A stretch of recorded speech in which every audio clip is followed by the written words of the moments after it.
नमस्कार विद्यार्थियों, एक बार पुनः आप सभी का हार्दिक स्वागत। ऋक् संहिता का अध्ययन हमने कर लिया है और आज हम बात करने वाले हैं यजुर्वेद संहिता के विषय में। यजुर्वेद जो है वो उसमें आपको दो चीज़ें याद रखनी है। एक तो मुख्य बात ये है कि यज्ञ से संबंधित जो वेद है, यज्ञ के जो कर्म कांड हैं, उनसे संबंधित सारी जानकारी किसमें है? यजुर्वेद में। और दूसरी बात जो वो है कि गद्य, संपूर्ण जो गद्य है, गद्य सामग्री सारी की सारी किस में आएगी? यजुर्वेद में आएगी। यज्ञ की संपूर्ण जानकारी यजुर्वेद में, यज्ञ के कर्म कांड, यज्ञ किस तरह से किया जाना है, क्या करना है, यज्ञ से संबंधित जो वेद कौन सा है, ऐसा प्रश्न पूछा जाए तो यजुर्वेद होगा। और गद्य प्रधान वेद कौन सा है तो भी यजुर्वेद होगा। दो बातें प्रमुखतः यजुर्वेद में से आती हैं। अब यजुर्वेद में जो है, यजुर्वेद एक शब्द है यजुः या यजुस् और एक है वेद। तो ये जो यजुर्वेद है वो दो शब्दों से बना है, यजुस् वेद, यजुस् का वेद। अब ये यजुस् क्या है, इसके अलग अलग अर्थ लिए गए हैं, अलग अलग प्रकार से इसको परिभाषित किया गया है, जिन परिभाषाओं में से कई बार प्रश्न पूछ लिया जाता है। तो ये यजुस् का वेद है, यजुः का वेद है, लेकिन ये यजुः शब्द का अर्थ क्या है इसके बारे में जानेंगे हम सबसे पहले। सबसे पहले देखिए यजुः शब्द का अर्थ क्या होगा। यजुर यजते, सबसे पहली परिभाषा क्या है? यजुः यजते। यजुः यजते का मतलब या यजुर यजते का मतलब क्या है? यजते का मतलब यज्ञ किया जाना। तो यज्ञ से संबंधित मंत्र, यज्ञ से संबंधित मंत्र क्या कहलाते हैं? यजुः कहलाते हैं। यज्ञ से संबंधित मंत्र यजुः कहलाते हैं और यजुः वाला वेद क्या है? यजुर्वेद है। तो यहाँ पर यजुर्वेद का अर्थ क्या हुआ कि ऐसा वेद जिसमें यज्ञ से संबंधित मंत्र हो, वो वेद यजुर्वेद कहलाता है। यानी यज्ञ से संबंधित वेद कौन सा हुआ? यजुर्वेद हुआ। दूसरा अर्थ इसका है इज्जते। दूसरी परिभाषा है इज्जते अनेन इति यजुः।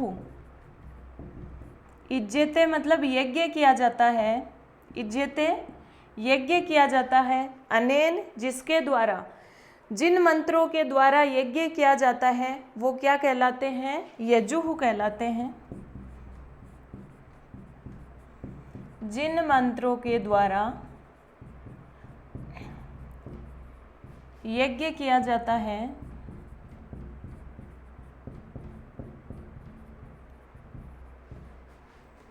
वे यजु होते हैं। और यजु वाला वेद कौन सा है? यजुर्वेद है। एक चीज देखिए, देखो यज्ञ मतलब क्या होता है? अध्वर, अध्वर को यज्ञ कहते हैं। और यजुर्वेद का जो ऋत्विक है उसको क्या कहते हैं? अर्धवयु। अर्धवयु कौन होता है?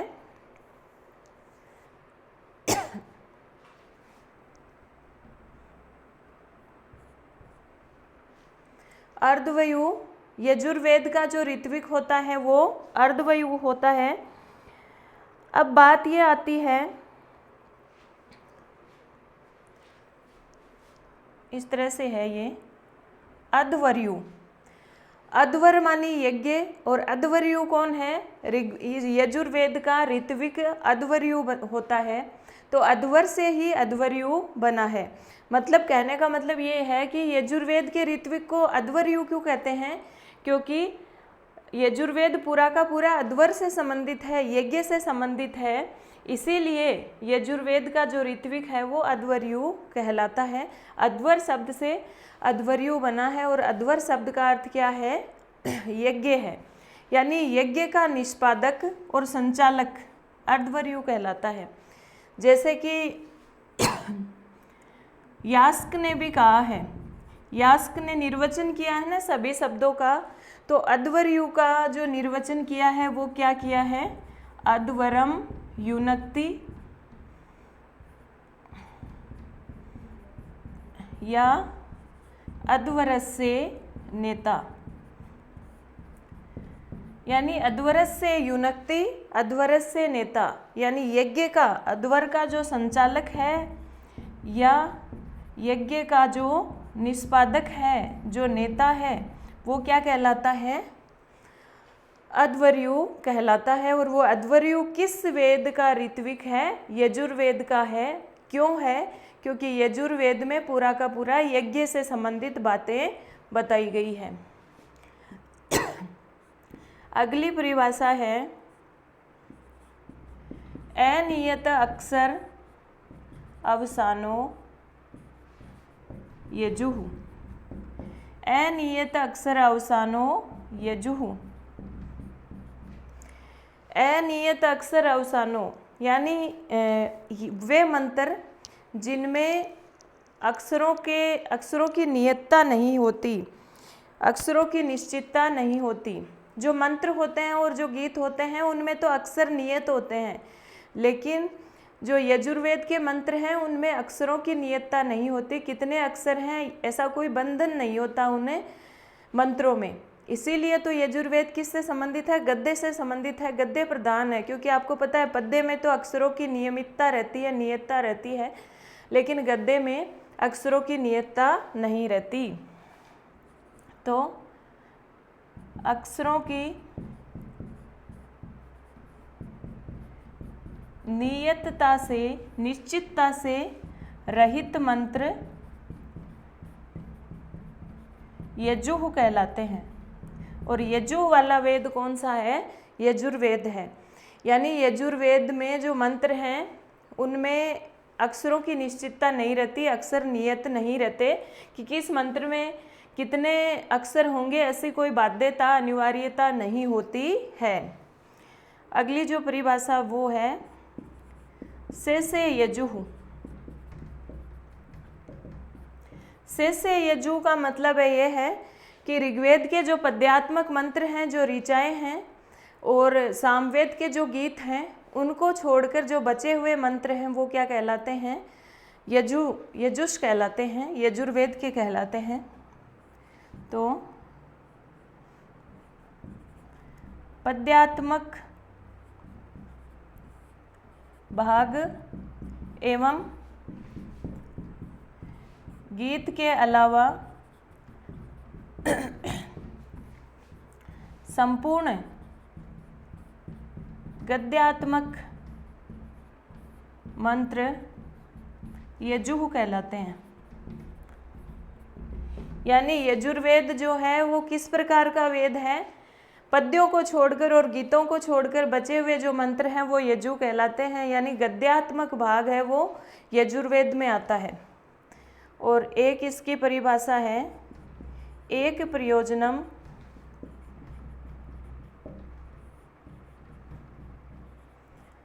स आकांक्षम पदजातम एकम यजुः। यानी आकांक्षा युक्त एक प्रयोजन से युक्त पद समूह है यजुः कहलाता है। ये सारी की सारी यजुः शब्द की परिभाषा है। यानी यजु क्या है, यजुर्वेद तो यजु से युक्त वेद है, लेकिन ये यजुष क्या है इसके बारे में बात बताई गई है। तो यजुष क्या है, यज्ञ से संबंधित मंत्र यजुष कहलाते हैं। जिन मंत्रों के द्वारा यज्ञ किए जाते हैं वो यजु कहलाते हैं। जिन मंत्रों में अक्षरों की नियतता नहीं रहती वो यजु कहलाते हैं। पद्य और गीतों को छोड़कर जो मंत्र हैं वो यजु कहलाते हैं। और एक प्रयोजन से युक्त पद समूह है यजु कहलाते हैं। और इस प्रकार का वेद यजुर्वेद कहलाता है। तो यजुर्वेद से हमारे सामने एक ही बात निकल कर सामने आती है।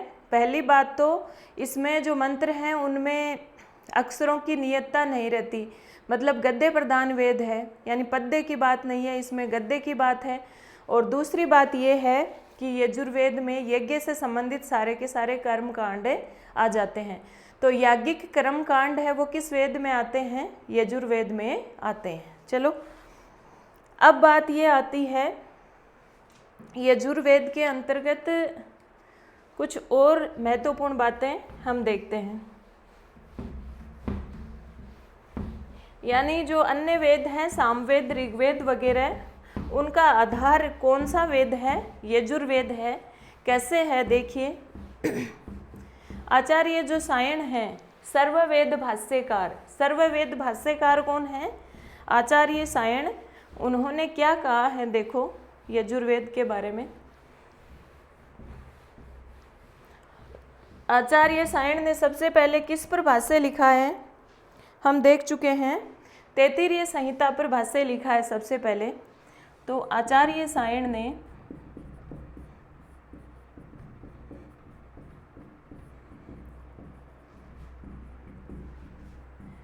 तैत्तिरीय संहिता के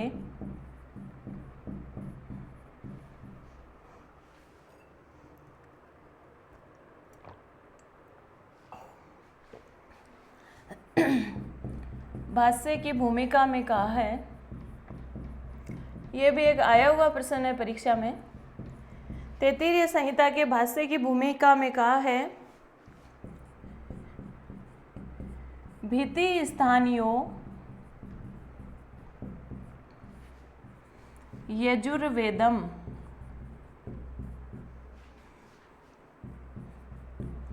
चित्र स्थानौ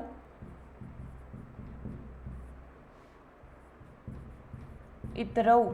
इतरऊ यानी दूसरे वेद हैं वो चित्र के समान है। यजुर्वेद किसके समान है? दीवार के समान है। तस्मात् इसलिए कर्मसु, कर्मसु का मतलब यज्ञ में, यजुर्वेदस्य एव प्राधान्यम, यज्ञ में यजुर्वेद का ही प्राधान्य है। क्यों है? देखिए, भित्ति, भित्ति मतलब होता है दीवार। भित्ति मतलब क्या होता है? दीवार। और दीवार के ऊपर चित्र बनाते हैं, तो चित्र महत्वपूर्ण हुए कि दीवार महत्वपूर्ण हुई? चित्र कहाँ बनेंगे अगर दीवार नहीं है तो दीवार आधार हुआ, इसलिए आधार ही तो महत्वपूर्ण है। उसी प्रकार से आचार्य सायण ने कहा है कि यजुर्वेद भित्ति स्थानीय, यजुर्वेद है वो दीवार के समान है, भित्ति स्थानीय है। और इतरऊ जो दूसरे वेद हैं वो चित्र स्थानीय है, चित्र के समान है। यानी जो ऋग्वेद की ऋचाएँ हैं और जो सामवेद के गीत हैं वो देवताओं की स्तुति में गाए जाते हैं, पठन किए जाते हैं, लेकिन कब किए जाते हैं? यज्ञ को आधार मानकर किए जाते हैं। और यज्ञ तो किस में होता है? यजुर्वेद में लिखा गया है। यज्ञ की सारी बातें तो यजुर्वेद में बताई गई हैं, इसलिए यज्ञ ही तो आधार है ऋचाओं का और सामवेद के गीतों का। इसलिए आधार कौन हुआ? यज्ञ हुआ। और यज्ञ किस में है? यजुर्वेद में। इसलिए यजुर्वेद को किस प्रकार का बताया गया है? भित्ति स्थानीय बताया गया है।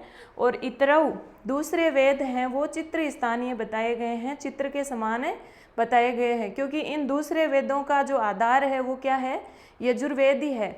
तो कई बार ये प्रश्न पूछा जाता है कि भित्ति स्थानीय कौन सा वेद है और चित्र स्थानीय कौन से वेद हैं? तो भित्ति स्थानीय तो यजुर्वेद हुआ, और अन्य जो वेद हैं यहाँ पर स्पेशली ऋग्वेद और सामवेद से इसका अर्थ लिया गया है। तो अन्य जो वेद हैं वो तो चित्र स्थानीय है, और ऋग्वेद है वो यजुर्वेद है वो भित्ति स्थानीय है। इसलिए कर्मों में, यज्ञ में यजुर्वेदस्य एव प्राधान्यम, कस्य प्राधान्यम? यजुर्वेदस्य एव प्राधान्यम। सबसे प्रधान वेद कौन सा है? यजुर्वेद। किस में? कर्मसु। ठीक है। अब कुछ महत्वपूर्ण बातें यजुर्वेद के विषय में जो सबसे पहले हमें पढ़नी चाहिए, और यहाँ से प्रश्न आता ही आता है। सबसे पहली बात, यजुर्वेद का उपवेद कौन है? यजुर्वेद का ऋत्विक कौन है? ऋत्विक या ऋत्विज कौन है? यजुर्वेद के देवता कौन हैं? यजुर्वेद के मुख्य आचार्य कौन हैं?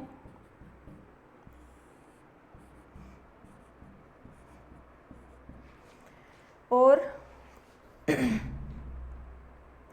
यजुर्वेद में किस तत्व की प्रधानता है? यजुर्वेद से संबंधित लोक कौन सा है? और यजुर्वेद का वर्ण विषय क्या है? किसी भी वेद को पढ़ने से पहले हमें ये 5-7 बातें स्मरण करनी होंगी। तो यजुर्वेद का उपवेद कौन सा है? धनुर्वेद है। और अपने ऋग्वेद का जो उपवेद था वो क्या था? आयुर्वेद था। साथ के साथ स्मरण करते जाओ, ऋग्वेद का उपवेद कौन है? आयुर्वेद है। और अपने यजुर्वेद का उपवेद कौन है? धनुर्वेद है। ठीक है। ऋग्वेद का जो ऋत्विक था वो होता था, और अपने यजुर्वेद का जो ऋत्विक है वो अध्वर्यु है। इसीलिए ऋग्वेद को होत्रिवेद कहा गया था, लेकिन यजुर्वेद को अध्वर्यु वेद कहा जाता है। ये प्रश्न भी पूछे जाते हैं। यजुर्वेद के देवता वायु हैं, लेकिन ऋग्वेद के देवता अग्नि थे, मुख्य देवता। यजुर्वेद के मुख्य आचार्य वैशंपायन हैं, लेकिन ऋग्वेद के मुख्य आचार्य पेल थे। ऋग्वेद का प्रमुख तत्व वाक तत्व था, लेकिन यजुर्वेद का मन है।